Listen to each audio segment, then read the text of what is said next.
最近啊，我收到一台好玩的，就是这个。投影仪之前我也玩的不少了，那这次的能有啥不一样呢？这个投影仪和普通投影仪最大的区别就是这个超短焦的形态。我发现啊，最近是越来越流行用投影仪了。我的几个朋友都是家里面没有装电视，就在卧室或者是客厅里面放个投影。记得我第一次见到这种近距离投影还是在我哥家里，当时我还不知道那个是个什么玩意儿，他买的那套设备买了接近2万块钱。不过考虑到我哥是个借充电宝都能忘记还，被扣钱扣到封顶，被迫买了一堆回家的人，能买这样子的设备也不奇怪。然而这几年之后呢，现在的超短焦投影仪价格也不像以前激光电视那么夸张了。超短焦一个最大的优势就是安装非常方便。长焦最好的使用方法就是吊装，或者是用一个单独的架子架在沙发上，不然就得用一个3脚架来撑着。如果不小心路过踢到，那就得重新调整。然后超短焦呢，你只要找一个硬的平的位置放上去就完事儿了。像我这种租房呢，1年1班，买电视也不方便，卧室既不能打洞吊装，架脚架也占地方，总不能丢床上是吧？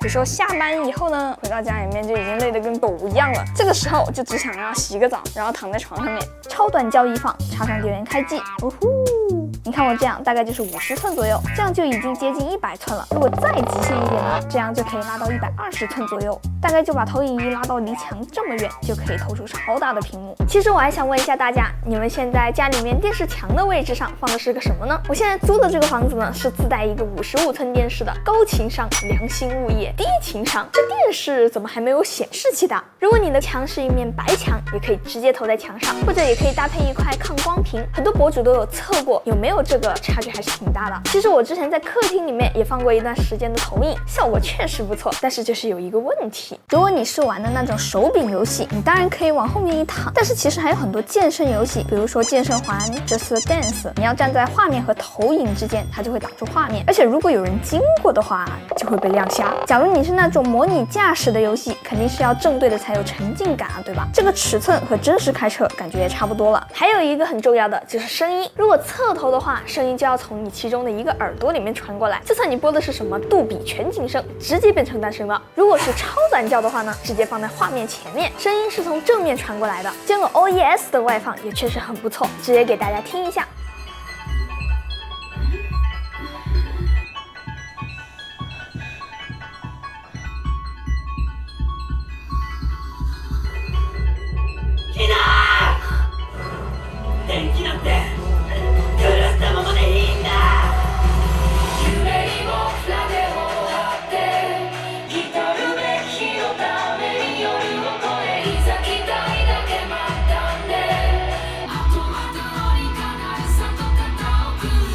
单拿调音确实还可以哦。有小伙伴就要问了，哈，如果超短焦这么好，那我无脑选超短焦不就完了？坚果 OES 的售价是3000多，这个价位段有很多长焦投影可以选择。稍有了解的小伙伴可能知道，投影仪有个核心的硬件就是 DMD 芯片，而这个价位段的长焦投影基本都用的是0.33 DMD， 但是坚果 OES 只用了0.23的 DMD， 所以超短焦是智商税吗？相比于同规格的投影仪，要做成超短焦，镜组就得做得大得多。有多大呢？这是一个3000价位段的普通长焦投影的光机模组，这里就是镜头，其实就很小一个，但是同规格的超短焦投影长这样，这一块全是镜头。我试图去查了一下那个原理，看到光路图想起了被大物支配的恐惧。反正说白了就是你最终要更大的放大倍率，镜组就得叠得很复杂，镜片数量多了快1倍，最后体积就会很大，价格也会差个20-30%。这就好像你买相机配个好点的镜头，所以超短焦要花不少钱在这个镜头上。为了把价格控制在3000段，现在市面上几款包括坚果 OES 的超短焦都选择了0.23的 DMD， 因为受到 DMD 尺寸的限制，假如要对比画质 ，OES 画质和旗舰级的长焦肯定是没法打的。对比旗舰长焦，画质和亮度都会差一个等级。如果是在有环境光的室内，那这个亮度是不够用的。所以如果你需要一个客厅剧目，在白天也会经常开来看，还是建议你买一个旗舰长焦，然后配合抗光屏一起用。对比价格差不多的长焦，画面水平基本差不多，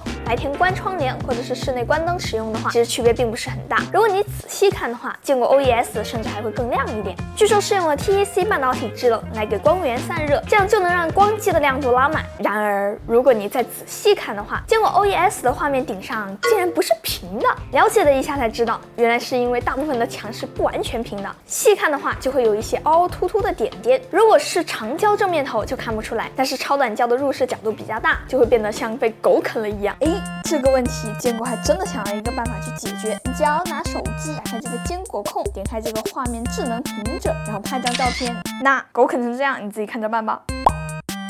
哎，它就这么给你算回来了。这么简单粗暴的办法，我只能说合理。说了这么久硬件，那这东西到底怎么用呢？这个阶段其实几个国产的大牌系统做的都挺好的，它就有点像是电视机盒子，里面电影啊什么的都有。像这些片源应该就是优酷的，哎，就比如说我看个你的名字，它就是免费的，但是我要看白12的话，我就得充会员，咱们现场充一个。姐，这不得找坚果他们报个销？嘿嘿。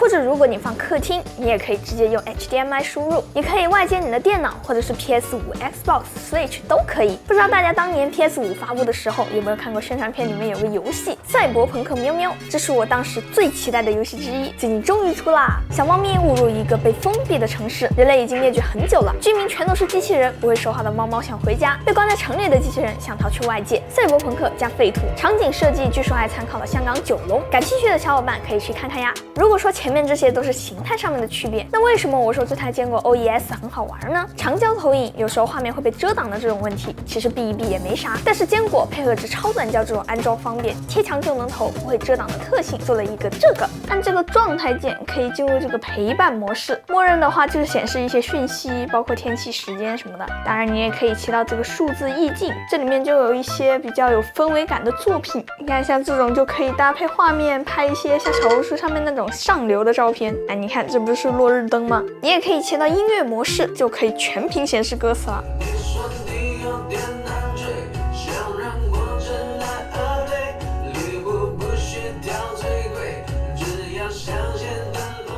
还有一个好玩的 OES 会送一个这个，他们管这个叫坚果拍，你只需要一拍，然后呢，你就可以在这里面打开假窗，打开半睡，或者是你们可以去设置里面自己去改，把这个贴到你的床头。你累的时候呢，哎呀，就往床上那么一闲，你也不用去找你那个遥控器啊，那么远，就直接一拍，哎，它就打开了这个音乐模式，可以听歌了。关机状态下直接拍，它也会直接开机到你选择的模式，相当于一个更方便的智能开关。如果你是像我之前那种没有采光的房间的话，这里还有一个光影节律，你可以设置好时间，然后早上模拟这个太阳升起，点亮房间的那种感觉，哎，自然唤醒。对着这个一拍，你还能再赖一会儿，就不用遭受那个。这种感觉还是很赛博朋克的，好吧？总之，我觉得超短焦投影仪因为形态不同，比之前的长焦投影有了更多的适用场景。超短焦也基本不怎么侵占生活空间，换位置也很方便。所以坚果设计出了陪伴模式这种投影仪全新的交互形式，不挑户型，安装方便的形态呢，我觉得适合租着房子，但是又不想折腾和改造的上班族。3499的价格，大家觉得怎么样呢？好了，那么以上就是本期视频的所有内容啦。如果这期视频还有点意思的话，记得给我点赞、3连关注哦。那么我是七里，咱们下期再见吧，拜拜。